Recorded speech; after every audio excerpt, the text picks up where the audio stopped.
তাইলে যেই নেতার ভিতরে ইমান নাই, ইসলাম নাই, ইরফান নাই, আল্লাহ রাসূলের তরিকা নাই, আল্লাহর কোরআনের ফয়সালা নাই, রাসূলের আনুগত্য নাই, সাহাবার জীবনের সম্পর্ক নাই, ওই নেতারে মানা হারাম, হারাম, হারাম। রেফারেন্স আল কোরআন। কথা বুঝেন নাই?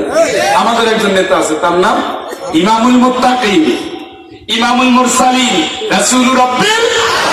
তিনি হলেন মসজিদের খতিব, তিনি হলেন যুদ্ধের ময়দানের সেনাপতি, তিনি হলেন পৃথিবীর সবচেয়ে শ্রেষ্ঠ চরিত্রের অধিকারী। তার হাত দিয়ে কোনো মানুষ কোনোদিন বঞ্চিত হয় নাই, বিধবারে কোনোদিন দুঃখ দেয় নাই, ইয়তীমের সম্পদ মেরে খায় নাই, মানুষের জীবনে কষ্ট দেয় নাই, স্ত্রীদের জীবনে গালি দেয় নাই, বউদের কোনোদিন ধমক দেয় নাই, মানুষের সাথে অমানবিক আচরণ করে নাই, অপরাধীও কোনোদিন কষ্ট দেয় নাই। সেই নবী যুদ্ধের ময়দানে গিয়েছেন ইসলামের বিজয়ের জন্য, সেই নবী কোরআনের আন্দোলন করেছেন রক্ত দিয়ে মারবা, সেই নবী ইসলামের জন্য হিজরত করেছেন মক্কা ছেড়ে মদিনায়। আপনার নেতা ওই টাইপের হতে করুণার ছবি ভিখারির পানে চাহি, কোমল কণ্ঠে কহিলা তোমার ঘরে কি কিছু নাহি, কহিলা সে আছে শুধু মোর কাছে কম্বল একখানি, কহিলা রাসূল এখন গিয়া দাও তাহা মোরে আনি, সম্বল তার কম্বল খানি বেচিয়া তাহার করে, অর্ধেক দাম দিলেন রাসূল খাদ্য কিনার তরে, বাকি টাকা দিয়া কিনলা কুঠার হাতল লাগাই যে, কহিলেন যাও কাঠ কেটে খাও দেখো খোদা করে কি যে। আল্লাহুম্মা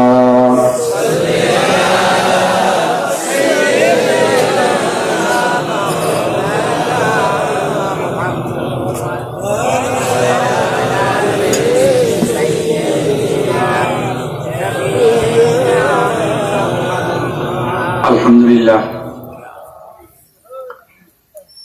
আজকের বাগেরহাট জেলার রামপাল উপজেলার ঐতিহ্যবাহী দ্বীনী প্রতিষ্ঠান কাদিরখোলা দারুল উলুম হাফিজি মাদ্রাসা কর্তৃপক্ষের আয়োজনে উদযাপিত নবম বার্ষিক তাফসীরুল কোরআন মাহফিলের বরেণ্য সভাপতি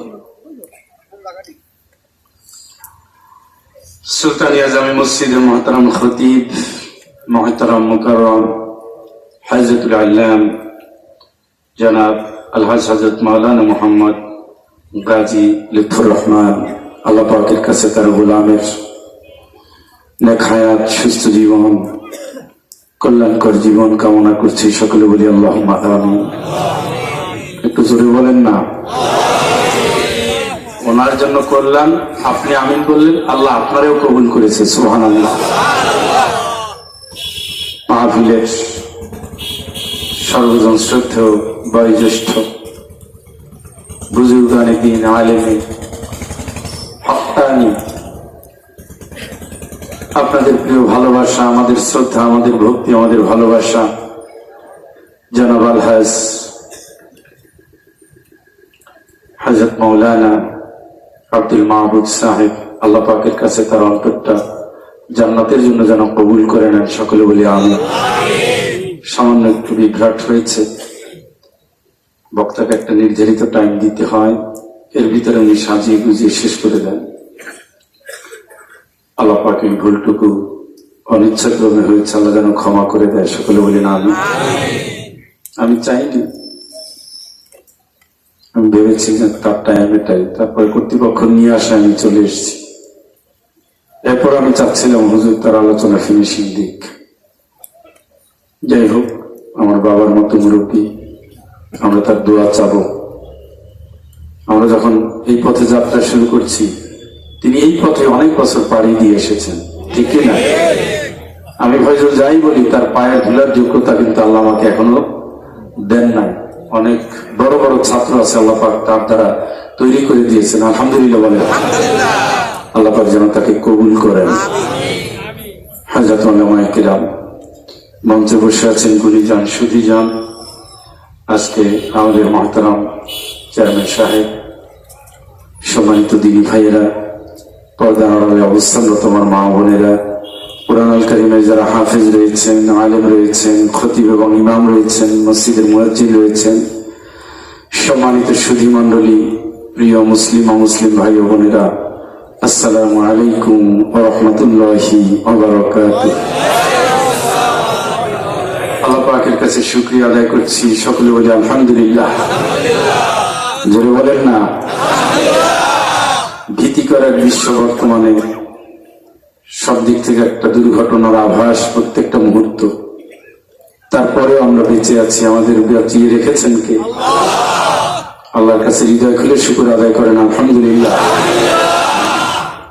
ইতিমধ্যে দেশে 300-র উপরে বিদেশ ফেরত মানুষ তাদের বাড়ির বাইরে বের হতে পারছে না। এদের কতজন আক্রান্ত হয়েছে সে সঠিক তথ্য আমাদের কাছে নেই। বিশ্ব বলছে এটা আমাদের সীমার বাইরে চলে গেছে, এটা একটা মহামারী, এটা একটা আল্লাহর গজব, আল্লাহর শাস্তি।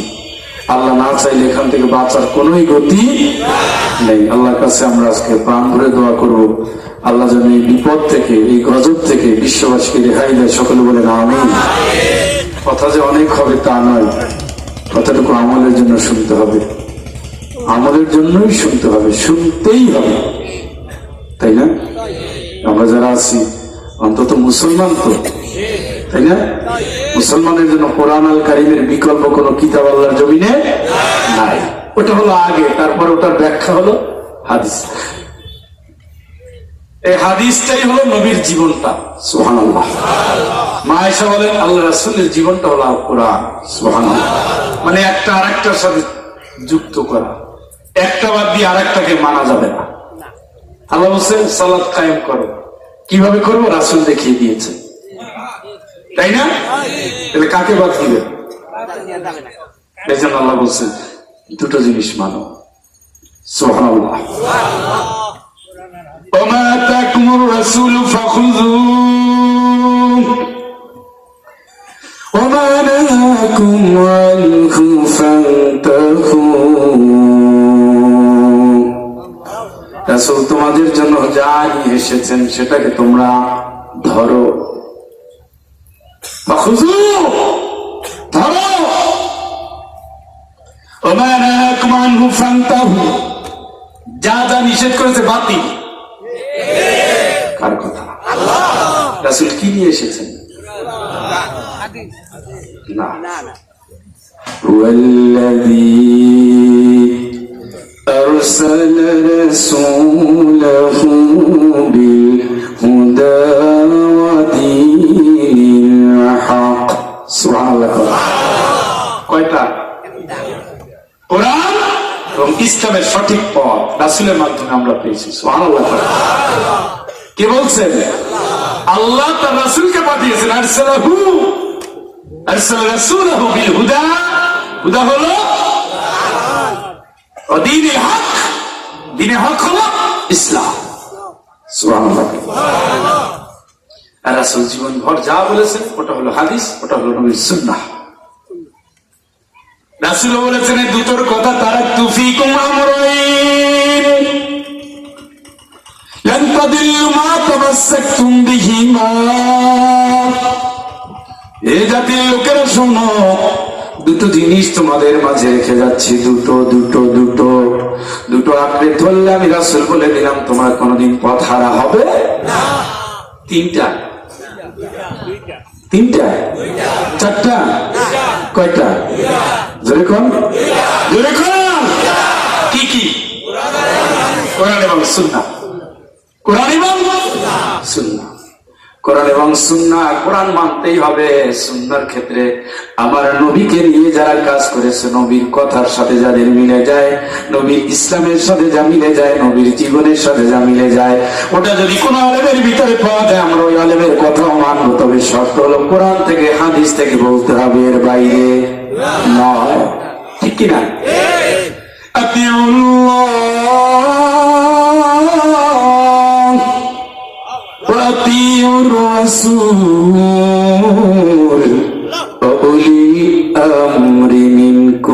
এই পর্যন্ত শেষ। কিন্তু কোরআন নাই, হাদিস নাই, যত বড় পাগড়িওয়ালা দাড়িওয়ালা হোক, আমার কাছে ওর চাইবে না দাম আছে। যেহেতু রাসূল বলেছেন দুটো রেখে গেলাম, আল্লাহ বলেছেন আউলিল আমরি মিনকুম, কোরআন হাদিস মোতাবেক যে নেতা তোমার দায়িত্বে বসে আছে, ওর কথাও মানা ফরজে হয়, ঠিক না? কিন্তু কোরআন নাই, হাদিস নাই, যত বড় নাই দামি নেতা হোক, আপনি তারে মানতে পারবেন? রব্বানা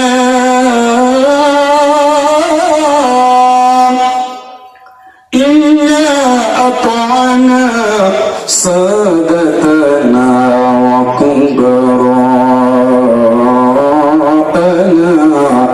ফাআদাল্লুনা সাবিলা।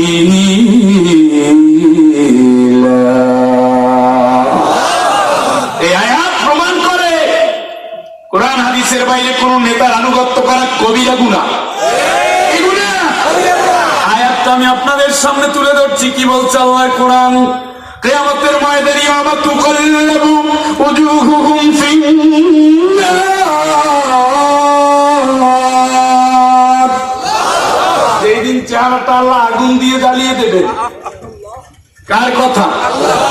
এখন চেহারা যখন আগুন দিয়ে জ্বালিয়ে দিবে, বান্দা চিৎকার করে রব্বানা ইন্না আতা'না সাদাতানা ওয়া কুবরা'না ফাআদাল্লুনা সাবিলা।